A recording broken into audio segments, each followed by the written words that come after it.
What do most Fortune 500 executives have in common? After more than 100 episodes recorded with those very executives from companies like Disney, Amazon, Netflix, Cigna, and Google, the answer is clear.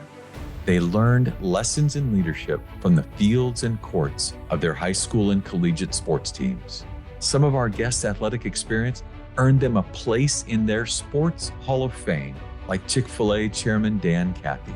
Some hung up their cleats after high school, like Delta Airlines CEO Ed Bastian, while others, like Condoleezza Rice, claimed they were terrible in their sport. But no matter their skill level, they have all told me that being a part of a team taught them lessons they still use as leaders today. In partnership with Maxwell Leadership, I'm your host, Don Yeager, here to give you an all-access pass to genuine, authentic, fireside chat-like conversations with today's business icons so that you can create powerful, positive change in your own organization. This is Corporate Competitor Podcast. With me for today's episode is Mod Pizza CEO, Scott Svensson. Scott played football at Harvard and went on to found Seattle Coffee Company in London, before selling it to Starbucks and then serving as the president of Starbucks Europe. In 2008, Scott and his wife, Allie, founded Mod Pizza in Seattle, a fast casual restaurant chain that offers artisan-style pizzas and salads. And today, they have 500 locations across America. Get your bonus resource downloaded from corporatecompetitorpodcast.com/136. And be ready to take notes because this conversation is going to be a masterclass in company culture because of the intentionality Scott brings to his work every day. There are 4 quadrants to the flywheel. The first is our authentic purpose, which is to use our business as a platform to serve people. The natural consequence is that we will attract a group of people who care about this place, who are engaged and inspired. The second quadrant is our people. They will deliver an experience to our customers, the third quadrant, of a quality that brings people back. We do that, the natural consequence is we will have a successful business, which is the fourth quadrant. Keep the flywheel turning. Scott, thanks for joining us. Well, thank you for having me. I've been looking forward to this. I find it interesting that you refer to yourself and others in your field as business athletes. Yeah, just a natural byproduct of having grown up as being an athlete or seeing myself as an athlete. In those very formative years, I played sports year-round, football, basketball, baseball. My identity was tied up with being an athlete and being on teams and being on the field. A point in my life came probably sooner than I would have liked when I had to grow up and move past my playing days. But as I transitioned into my work life, so many of the same habits and muscles and memories came back. When I've been at my best in my work life, it's when I've felt like I was playing a game with a team, and I just kind of came up with this idea or this concept of this is just another chapter of my athletic career. If we approach it that way and we think of it as a game, you can go out and win, but you can have some fun. You can build that camaraderie of being on a team. We all, as what I call business athletes, we want to go out and put points on the board and be successful. And it's easy to overcomplicate business. General managers in our stores who might be first-time leaders, they get overwhelmed with leading a $2 million business for the first time, and they have 20 or 30 people that are reporting to them. And for a young leader, if you distill it down and say, have you ever played sports? And they're like, yeah, of course. Have you ever played on a successful team? Yeah. What did that feel like? And then you start talking about these principles. All of a sudden, they'll just stop you and they're like, I've got it. I know now what I need to do. And they'll talk about, my team is not clear on the positions they're playing, or we haven't practiced, or I haven't been clear about what's inbounds and out of bounds. It can immediately connect with them in a way that's more visceral and more intuitive than trying to explain to them how to run a business, which can be very intimidating for people. Right. Simplify it for people down to those principles. And once you tap into that, I think people fill in the blanks and they start to understand how to get to success. Almost like the lights come on and the stress and pressure subsides and they get that context. It's a framework that's always just felt very natural and healthy to me. It's the same set of principles as playing a game. Yep. When you start thinking about the principles that correlate between what you learned athletically and what you teach business wise, what are some of those principles? If we were all getting together and meeting up to play, what game are we playing? Mm. We will recruit people into Mod, and they will have come from other brands in our industry. People might think, well, you're in the restaurant industry, so you're playing the same game as everybody else. No, we're actually playing a different game. We're playing football. We call it wide boulevards and high curves, but the field is a different shape and a different size, and we have different expectations, and the roles on the team are different, and the way we coach and train is different from the typical. If you come here, dribble the ball down the court and try to put it in the hoop, you're not going to have a lot of success. You're going to be frustrated. So it's really important to understand the game we're playing. Here's the court. Here's the inbounds and out of bounds. Here's the objective of the game. Let's be clear. Let's not take it for granted that everybody knows what we're trying to accomplish. Who's on our team? What role does everyone have on the team? What's our game plan? By the way, when do we get to practice so that we're ready to be successful in the game? Very basic things that I think sometimes people take for granted. But then if you put it back into the context, if we're on a team and half of the players are just showing up, punching the clock and don't really care, it's going to be really hard to build a world-class team with world-class results. When we're about to open a new store, we'll do a new store team meeting. I'll ask, how many of you have ever played sports? How many of you have ever been on a competitive team that was successful? And people will raise their hands. Okay, well, how many of the players on that team were just along for the ride and didn't really care about the outcome? And they would immediately be like, well, that was a great team. Of course, everyone cared. Everyone was bought in.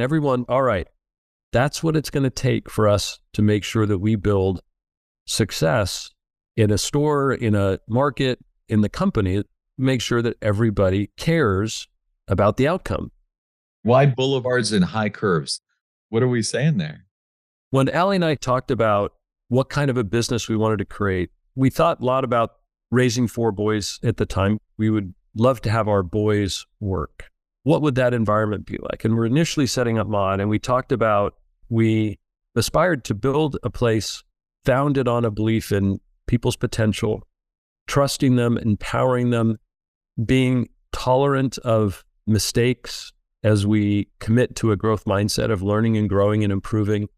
One of the principles of that is wide boulevards, high curves. We share with people, hey, listen, it's really important that you understand what we're trying to accomplish. What are the objectives of this game? What's the direction? You also need to understand the curbs. What's out of bounds?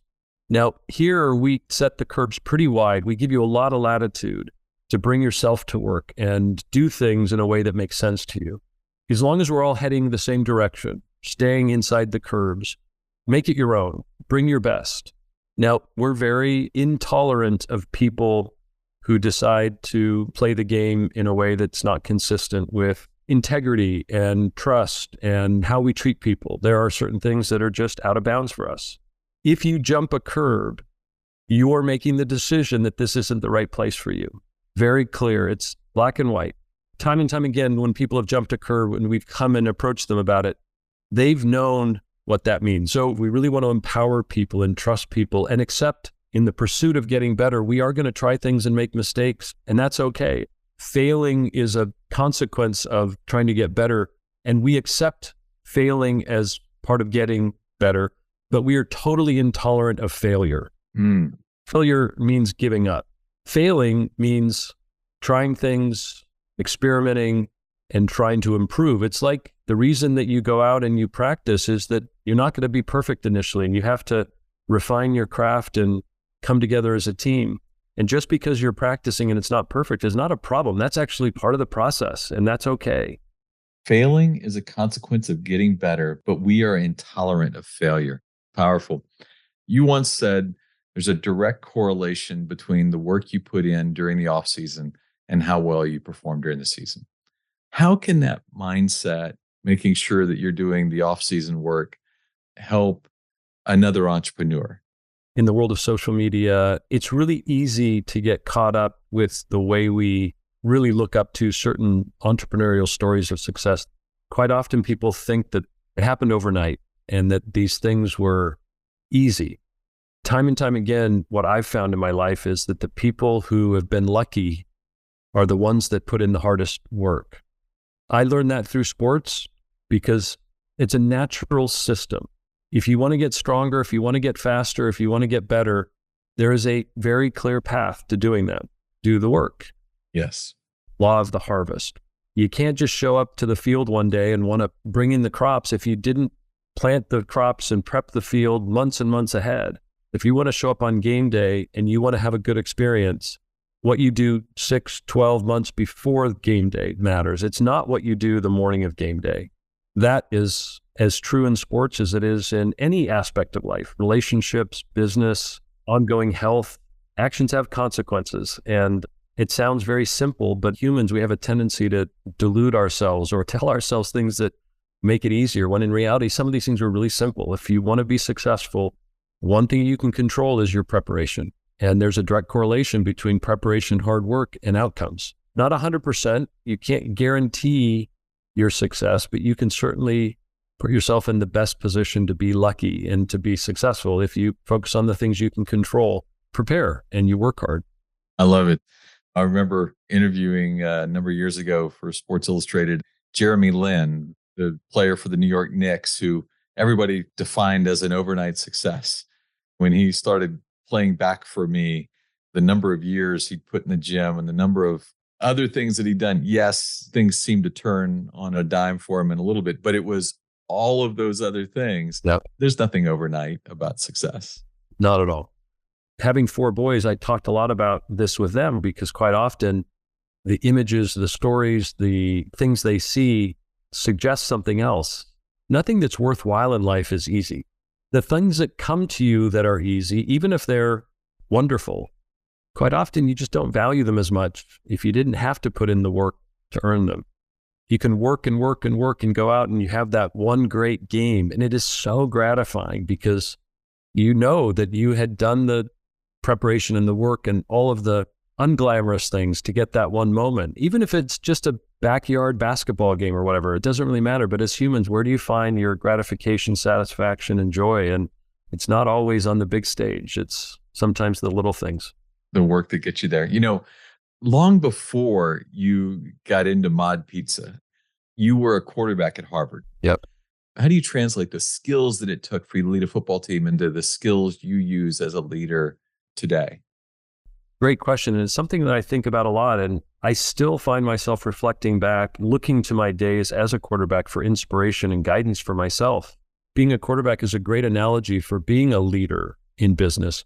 You are part of a team and you play a distinct role on that team where the team is looking to you for things to be successful. They're looking for guidance. You're calling the plays. You're reading the defense, taking control in the huddle to set a tone, checking and adjusting what's working and what's not working, and making sure that you're appropriately keeping the team accountable. That's in the game, but in the off season, how do you be a role model for the team about doing the work and putting in the hours so that the team is prepared? I think a quarterback is quite often somebody that the team symbolically looks to. Okay, the coach is that authority figure, but that quarterback is in the huddle with the team, and they've got to have the camaraderie and connection, and they've got to be prepared to hold the team accountable, running the plays the way they were designed, and that we're checking and adjusting as the game unfolds. Meanwhile, you're a player on the field. You've got to show up, and you've got to be accountable more than the other players, and you've got to make sure that the team is working in harmony. And there's that balance as well for a quarterback. You want to be in the locker room and be friendly with the players, but you also have to have that healthy detachment of being engaged and friendly and having that connection and being prepared to step back and hold people accountable, be honest and direct with people. One of the things about sports, your natural instincts take over. And if you're playing as a quarterback and the players missed an assignment, you don't sit back and worry and cogitate, how should I engage with this person? I'm not quite sure how I'm going to tell them. And you're in the moment, you just pull them aside, you give them feedback, and you keep going. You just don't get lost in your head too much because you're in the flow. Because of the years I spent playing, because of the repetition, because of the practice, there were those moments when I turned to my left, quick out by the receiver, and the cornerback read it perfectly and stepped right in front of the receiver. Without even thinking, I threw the ball at a totally different trajectory. I laid it over the cornerback. The receiver stepped back, caught it and broke down the sidelines for a long touchdown. I had earned that because I had run those plays on the practice field through years of youth football up through high school, and I'd run them in my head, and therefore you get in that flow where your subconscious, your instincts take over, and you feel it more clearly in sports, but I think you can channel that same energy and that same productivity by practicing the same habits in business. The other element of that is that the receiver had to know that you were going to make that move and that it was going to enable them to do something else. The receiver knew what to expect of you. Yep. Happens because of practice, happens because of relationship, happens because of communication. Yep. That isn't the first time you will have done that. Or likely you would have thrown it into the bench and the receiver would never have been anywhere close. You love football, you loved athletics. You had all kinds of great quarterback dreams, but you mentioned that your career shortened before you hoped that it would, and that you no longer had your quarterback identity. Good research. That's deep in the archives. We try to find the best we can. Yeah, no, that's great. There's a tendency to fall back on what you've done in the past, is this comfortable armor that you wear. And I kind of had to shed that and focus more on that next step. I played freshman football in college. I had a great experience, but at the end of my freshman year, I got hurt. I'd never been hurt in football such that I missed a game and was out. But I recovered and came back for the next season. My sophomore year, got hurt again. It was more profound. It was clear as I was recovering that it was going to be a tough thing to bounce back from in a way that it would have given me an opportunity to get back to where I was. I was playing in the Ivy League, and people didn't redshirt in the Ivy League. Right. Coach encouraged me to do a semester at sea. There was a path back in the day, this was a long time ago, and you retain a semester of eligibility, and I had to try to choose, gosh, is this something that I want to do? And it was an important crossroads in my life. I had this costume I was wearing, this quarterback. I showed up and I was the quarterback. I was the athlete. We all become attached to things, and we have a narrative that we've built for who we are and the journey that we've been on. And I had to decide to move past a big part of the identity that I'd built for myself, the self that I had come to know. It's easy to get attached to those labels. It's not always healthy to rely on your past as the way you define yourself. That, as a young person, was an incredibly hard transition, but it was an incredibly healthy transition because I realized that was stuff that I'd made up in my head, and it was more about how I saw myself. It wasn't necessarily how other people saw myself, and I just needed to break through it and create a new identity for myself. It's the stories you tell yourself in your head, and I just needed to create a new story. We have a saying at Mod, what's most important is what you do next. It was less about what I had done in the past, and it was not easy, it was healthy, and it was humbling. I got through it, and it made me realize I can do that again. And one you continue to teach today, the importance of people being able to kind of rewrite their own narrative. Yep. Before Mod Pizza, you started Seattle Coffee Company while you were living in London because you wanted to meet your personal coffee shop needs. Yep. It's the purest definition of entrepreneurship ever. What were the needs that you had that other coffee shops weren't meeting? Great question. So I first moved to London in 1989. First thing I did is convince my then girlfriend and now wife to move over. And so 1 year after I arrived, she arrived, and she walked me to work the morning after she arrived. And she said, let's go get some coffee. And so we went to the place closest to my office where we could get coffee, which is an old styled sandwich shop. And we walked in and ordered 2 cappuccinos, and they brought them out in ceramic cups. And we're like, no, we'd like to take them to go. And so they walked into the back of the shop and brought out 2 8-ounce styrofoam cups, poured them from the ceramic into, and Allie sat there and her jaw dropped. She's like, well, where's the Starbucks? Oh, there's no Starbucks here. Where's the Starbucks equivalent? No, Allie, there's nothing like that here. So we went through this whole exploration. Having grown up in Seattle, having grown up with Starbucks, understanding what that experience was like, and then being dropped into a country where that was not available. At the time we landed in the UK, 92% of all coffee consumed in the UK was instant coffee, whereas across the world, it was the inverse of that. 92% of all coffee consumed was real coffee. The UK was a tea culture. coffee culture was lagging. And there was nothing like Starbucks. Very, very difficult to go and get a quality cup of coffee. Quite often, though, you would go to a country house hotel, beautiful restaurant. Allie and I had this crazy experience where they came out after dinner with the dessert service. They had a silver tray and a big thing over the top, and they pulled it off the cover, and there was instant coffee. There was an opportunity, the need. We spent 4 years talking about it. Allie actually called Starbucks as well as several other coffee companies on the West Coast and said, we are just consumers who are missing this experience. Are you coming to London? And when are you possibly coming? And what can we do to help? What we realized was that no one was coming. Long story short, we decided to open one store in Covent Garden. And with the encouragement of some very good friends, we thought long and hard about what to call it, went round and around, and our friends finally said, you keep talking about this Seattle-style coffee experience. Just call it Seattle Coffee Company. We love Seattle. We grew up here. It was an opportunity to bring some of the Seattle ethic and ethos to London. We first opened our 310 square foot store in Covent Garden behind the Royal Opera House. It was a summer day. It was hot. And people walking down the street, the ones that immediately reacted with passion and excitement were Americans who had been in the UK and had not been able to get their American style coffee and were super excited. That then drew others in. And so it became a real mix. We had to be very thoughtful about educating consumers as to what we were offering. So we did something that Starbucks, I know, did in the early days. We had educational posters in our stores in a very creative, graphic way, explained what a latte was versus a cappuccino versus a mocha. You could get a short, tall, or grande. And there was like this moment of confusion followed by kind of excitement as people realized they could make it your own. And having these cups that you could take out of the restaurant and walk down the street and with a lid on it.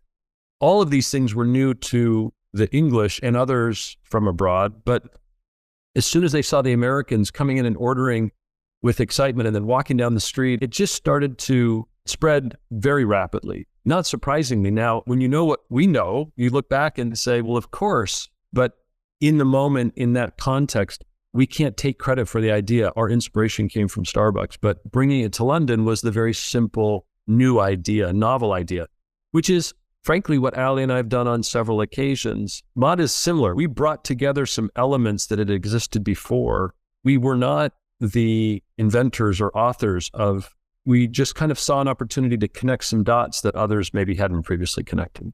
And we had this wonderful experience of building a coffee business in the UK that initially everybody said didn't exist, and by definition, therefore, it wasn't needed. We just brought it to London, made it our own, and we had an amazing, exciting 2.5-year experience of building this business very rapidly. And then Starbucks ended up approaching us and buying the business. People assumed that that was our master plan from the beginning. It was just dumb luck, but it worked out incredibly well for them and for us. $85 million they paid you for this 2.5-year-old business. What a beautiful entrepreneur story. You're meeting a need that you saw. You went on to become president of Starbucks Europe, and you helped that brand grow. Then in 2008, you started Mod. Whether it's coffee or pizza, you believe in more than just being successful as a business. You want to have a clear sense of your company purpose, your why. Yep. So you believe in this 4-pronged flywheel that guides everything you do as a company. Yes, absolutely. The nature of a flywheel, there are 4 quadrants to the flywheel. If you move one quadrant or one dimension, the inevitable consequence is that it will drive momentum through the next. It's inevitable. So when we built Seattle Coffee Company, we had one simple mantra, which was failure is not an option. As entrepreneurs, we put all of our eggs in one basket, and we were young, we were ambitious, and we bet it all on this adventure. Culture and taking care of our people and so forth was very important to us, but we were more one-dimensional back then. We needed to build a successful business to feed our family. We had an amazing experience. We built an amazing culture, and the outcome was very successful. And then we continued on our journey, and we spent a lot of time thinking about what was next for us personally, and where are we going to invest our time? How are we going to make a difference in the world? what importantly are the things that bring us contentment, satisfaction, and joy. And if you really are seeking joy and happiness in life, it's not a byproduct of money and power and prestige. Quite often in life, we're taught those are the things that if you chase after, you will get to this moment in life where everything is okay and you're happy, and that's just not the way it works. So when we delve deeper into what brought us joy and happiness and contentment, and we thought about where we had had those moments on our journey, we realized it was about using our skills as business athletes to build a business that made a difference in people's lives. Yes, as athletes, we want to put points on the board. We want to have a successful business. We want to make sure that the metrics and the KPIs are all green. But when you think about why you're doing it and what are the outcomes that fill your cup, it was about the difference we were making. It was about the individual stories of the people's lives that we had changed. And with Mod, we were going to embed that outcome as a primary focus from the very, very beginning. And a lot of people, again, give us more credit than we're due, and they say, oh, it's so philanthropic and so high-minded. And no. We did this because it makes us happy. Personally, this is something that gives us joy, is to take on the challenge of building a best-in-class, highly profitable business whose purpose is to make the world a better place, serving people. Mod exists to serve people, to contribute to a world that works for and includes everyone. We didn't know exactly what that meant when we started, but we brought a bunch of people together and we said, we want to use this business to serve people. Help us figure that out. And our team over the years has filled in the blanks, showing us how we could use Mod as a platform to do that. And it came about very organically and naturally. And the way it came to life was we started hiring people who didn't have a lot of other options, people who had just come out of prison, that were homeless, that had come out of rehab, people that had a hard time finding any community or connection, people that needed someone to believe in them. By virtue of giving opportunities to people like that, they, generally speaking, showed up in a way that was filled with gratitude and generosity, and they wanted to give back, bringing people into a community and saying, you belong here, you're accepted, regardless of your color, your creed, your beliefs, your lifestyle. If you're honest about what you're seeking and how you're going about seeking it, you're accepted here. Just those words and that action was profound for some people, and giving them the tools and the support and the training to be the best version of themselves became this incredibly powerful dynamic. We've codified it, as you shared, in the form of a flywheel. The first is our authentic purpose, which is to use our business as a platform to serve people. We believe that if we live our purpose authentically, the natural consequence is that we will attract a group of people who care about this place, who are engaged and inspired. So the second quadrant is our people, our engaged and inspired people. They will deliver an experience to our customers, the third quadrant, of a quality that brings people back. We do that, the natural consequence is we will have a successful business, which is the fourth quadrant. That, as a natural consequence, will give us the resource and the authority and the permission to invest back in our purpose to serve our people. And that will attract more people who are engaged and inspired, and that will kind of keep the flywheel turning. Purpose and people, engaged and loyal customers, and a successful business. And a flywheel has to be in balance. It's not just about one quadrant. You can't overinvest in one because it won't turn. And while our purpose is our people and the difference we make, the only way we can do that in a sustainable way is if our customers are happy and our business is healthy. They have to be balanced. And quite often we will lean into the things we need to do to have a successful business, and people will question, oh, we're getting away from our purpose, we're compromising, we're selling out. And we're like, no. That is a necessary condition of being able to pursue our purpose in a sustainable way and make the investments that we want to and making a real difference in the lives of our people. But if we don't have a successful business, then this just becomes philanthropy. And that's not what this is. This is about building a business that is very successful, but whose purpose is to make the community they operate in and the society they operate in a healthier, better society than before we arrived. So yeah, that's the ambition. That's the game we're playing. Gets us up every morning. And In the off season when you got to get up before light and go and work out, that's the thing that inspires Allie and I and our team to do the hard work, because it is hard. Particularly the last 3 years operating through a pandemic has been an adventure. Unbelievable. Well, one of the things that helps often looking for inspiration, we love storytelling. Yeah. Can you tell me a story of someone who embodies the flywheel? Yeah, gosh, I will tell you the great thing about Mod, we talk about culture travels through stories. Hmm. We have so many examples of what you're asking about. That's what I'm kind of getting goosebumps right now, because when I start thinking about the people and their stories, that's the juice. That's the fuel for what we're doing. The gentleman named Corey, his 13th anniversary with Mod is coming up in a couple of weeks. He was one of our first, what we'll call impact hires. He joined us out of prison. He had an ankle bracelet on. He was a 3-time felon. He has a stutter. If you met Corey, you would say you are right out of central casting of a guy who's been in prison and who's tough, and is not a guy that I'd want to mess with. But he's the sweetest, kindest, one of the most thoughtful people I've ever met. And if you didn't get to know him, you would know that. He just needed someone to believe in him. He came to Mod, we accepted him, and we believed in him. Within a year, he became a general manager.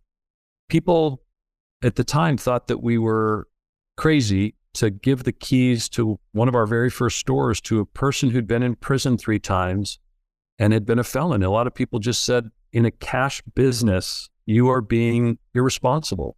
I'll never forget when Corey was being promoted to being a general manager. Chris Schultz, who was head of operations at the time and integral to us discovering our purpose, he and I sat with Corey, and when Chris shared with him that we were going to make him general manager, this big tough dude literally kind of held up his hand and said, I need to take a moment. We're like, okay. And he got on the phone with his grandmother and said, you need to know they believe in me. He shared the story, and then he got off and we were talking, and Chris said, but Corey, listen now, before we finish, we need to talk about your new salary. And he literally stopped us and said, we don't need to talk about that. You guys have believed in me, and you've given me something that I didn't know I would ever get again. You've always taken care of me. I trust you. Here's a guy who every dollar counted for a guy at his stage in his life. And he literally stopped us and said, it's just not what matters. I've been exposed to different businesses and people's motivations, and I was so taken with his generosity and with his leadership in the moment. It impacted me then, and it's impacted me ever since. He's been incredibly impactful. There was a time not long thereafter when we were starting to grow. We sat in this room with our general managers and our district manager at the time. There were maybe 10 or 12 of us talking about what Mod means to us, and people were sharing their journey and their story. Corey intentionally went last. He was a leader amongst his peers, and he stood up. He turned his back to me and to Allie, and he looked at the others. Tears were streaming down his face. And this is a guy that doesn't cry. Everybody else had been talking for 5, 6, 7 minutes about their story, and he simply looked at the others and raised his hand and said, Mod means everything to me. And then he went and sat back down. So yeah, the stories of the people who have come into Mod and have educated Allie and I in ways that it's hard to define has been profound. It's been inspiring. It's been incredibly rewarding. I take more joy and gratification from Corey, from his journey, and from what he has become than all the sales metrics and the profit metrics. Those are all points on the board. Yes, those are important, but in terms of what really motivates us now, it's all the Coreys out there who have made Mod what it is today, and who Allie and I have just felt so grateful to be able to hang out with for the last 14 years and witness just some incredible, incredible courage and generosity and impact. Scott, our mutual friend, Jim Crystal from Revelry, one of the things he shared with me when he was introducing me to you was a video on your website in which the story and what you're sharing here for understanding the culture and the importance of culture is played out. Another thing I love as I was studying the company is the slogan of random acts of modness. Wow. And that means their goal is not only to run a franchise, but to be socially impactful in the world today.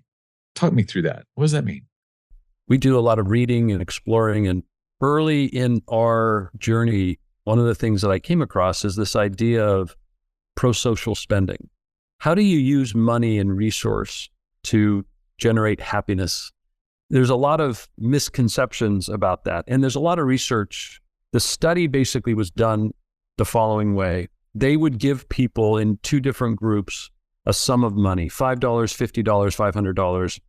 And in one group, they said, go spend this on yourself, treat yourself. And then they had that group come back and they would measure their happiness in different time sequences. They gave the same amount of money to another group and they said, go spend this money on somebody for whom you expect nothing in return. You can't go buy your girlfriend a bracelet, but a random act of kindness. And they then did the same test on how that made them feel, both in the moment and then over time. There was a profound difference.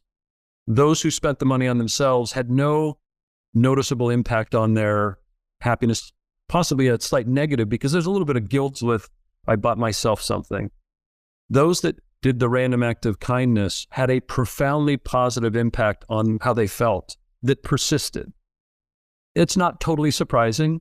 How can we bring that into mod for people who have had tough backgrounds and have had histories that have not put them into a position where they could be generous, where they could be the one giving?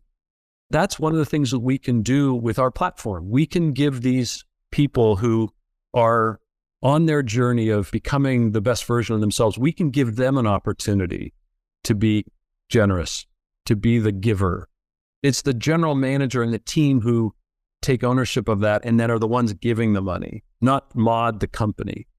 If you're a squad member, whether or not you've been with us for 6 years or 6 days, and someone comes in, you're empowered to do whatever it takes to make sure that person has a great experience and wants to come back to mod. And if that means you buy them dinner, you are empowered to do that. And it's incredible, those little random acts of modness. It inevitably makes the giver feel better than the recipient. And it's addictive. Quite often, people who are given the power or the ability to do that, they want to do more of it. And it starts to create this journey for them where they want to serve people because it makes them feel good. And many, many of our team members have taken that and run with it because they realize that's a difference that they can make in the world that not only is a positive difference, but that also makes them feel good. And so there's a method to the modness, like we say. There's a reason why we do this. And also, by the way, when we do it and we do it authentically, it creates a great experience in our stores. Yeah. It serves the business, but more importantly, it serves our team. One of my favorite interviews during this podcast was with Horst Schulze. You probably know him as the founder of Ritz-Carlton. Yeah. He talked a lot about that being a fundamental concept of the way that they engage their employee base as a way to give the employees that little extra sense. Every employee has a $2,000 budget that they can spend over the course of a year. And he said his board lost their mind. Like, how do you do that? Yeah. He said, no, they'll never spend $2,000, but they know that it's there, gives them this sense of power. Yeah. And it was freeing. That's great. Exceptional interview. Yeah. You know, Scott, I feel like I could talk to you all day on these subjects. And there's just so much that I'd love to learn. I know it's important that we get people to be able to know your story better. And you need to write a book one day. I will tell you, that's for sure. How do we make sure that people can connect with Mod and maybe connect with you? A great question. The easiest way to connect with me is probably via email, scott@modpizza.com. I'm very transparent with wanting people to reach out and connect. We're all on a journey together. We're looking to learn and collaborate with people who have a similar passion for making a positive difference in the world. So that's probably the easiest. And then we have 540 stores spread across the United States and 28 states. And I would just encourage people to get out into a mod and see it for themselves and ask the squad about our culture and our purpose. Go talk to the team who's living it. Don't take my word for it. Just walk through the line and engage a squad member and get some feedback from them. you'll get the more authentic and real feedback on what mod means to them and the difference that mod has made. Listen, we have 12,000 squad members. We're not perfect. So we're probably not serving everybody exactly the way we want. But again, this is a journey. It's like being on a team. Not every member of our team is going to be an all-star, but we want to make sure every member of our team is getting playing time and is being given an opportunity to being shown what it means to be on a successful team and what do they need to do as a human being to get the best out of themselves on this journey of life. So yeah, visit a mod, talk to our squad, and email me if they'd like. I'd love to connect. It would be hard to imagine a more authentic story than Corey. Can't wait to continue to learn and to keep up with you on Corey's journey as well. Thank you today for being a corporate competitor with us, Scott. Well, thank you for having me. I've really enjoyed the conversation. It's been fun. Wow. Okay. We've done a lot of these interviews, as you know, over the last couple of years. That was top level for me. It was so incredible. If these lessons resonated with you, I'd really like to stay connected. And if you would connect with me and my team, I'd love it if you'd reach out to maxwellleadership.com/Don and we can figure out, how do you next level your company? What can the culture of these interviews bring to you? Let me tell you my 3 favorite takeaways. I got to start with his story of Corey, their first impact hire at Mod Pizza. One of those first employees shows up to work with an ankle bracelet on, 3-time felon, so many challenges, but he so loved the idea that he was offered the words, "You're accepted here," that it made him an important cog in my second big takeaway, which was his 4-pronged flywheel. If you begin with a solid, understandable, this is what we stand for culture, you then bring the right people in who will live that culture with you. That's where Corey came in. He was that second piece of the flywheel for Mod that then it allows customers to be treated so well, the 3rd level, that you become profitable enough, 4th level, that you get to go back and do it all over again. Finally, end with the beginning where he talked about being a great business athlete. We're all best when we believe we're playing a game with a team. As we try to become business athletes, we understand the rules of the game. We understand what game we're playing. What an important discussion that was. We also understand what's inbounds, out of bounds. So powerful. Couldn't ask for more from Scott today. But before we end the show, I want to give a shout out to Joanna Hugh, one of our listeners studying disaster management in Singapore. She reached out and she said that she loved listening to the Florida Power and Light executive interview with Pam Rausch when she talked about leading through Hurricane Ian on episode 120.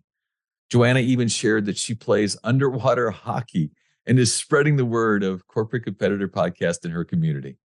Join Joanna and leave us a rating and a review on Apple Podcasts. It really does make our day. Until next week, I appreciate you. If you could share one habit, one thing you've done consistently that allowed you to separate yourself from your competitors, what would it be? In my 30-year career, 2,500 of the greatest athletes, coaches, and leaders answered that question for me. This is Don Yeager, who did that article I was telling you about. Don, Dave Sims with Coach K. How you doing? Hey, Don. How you doing, my man? Great, sir. What they gave to me is what I'm giving to you in my online course, Journey to Greatness. Through engaging storytelling and on-demand videos, you will learn the 16 habits that will jumpstart your personal growth. I will instruct you on how to apply these winning characteristics to your life through custom workbook exercises. We are slashing the price for our podcast listeners. Lifetime access to Journey to Greatness is normally $399. But for our podcast listeners, it will be $49 with the code podcast at checkout. Click the banner on corporatecompetitorpodcast.com to enroll. Thanks for listening to the show. I would be so grateful if you left us a rating and a review. We will be rolling out a new episode every Wednesday. To be the first to listen, subscribe to the podcast on our website, corporatecompetitorpodcast.com. Plus, as a thank you gift, you will receive a free chapter from one of my best-selling books on the habits of high-performing teams. Stay in touch by connecting with me on social media at Don Yeager, Yaeger, on Twitter, Facebook, Instagram, and LinkedIn. Until next week, I appreciate you.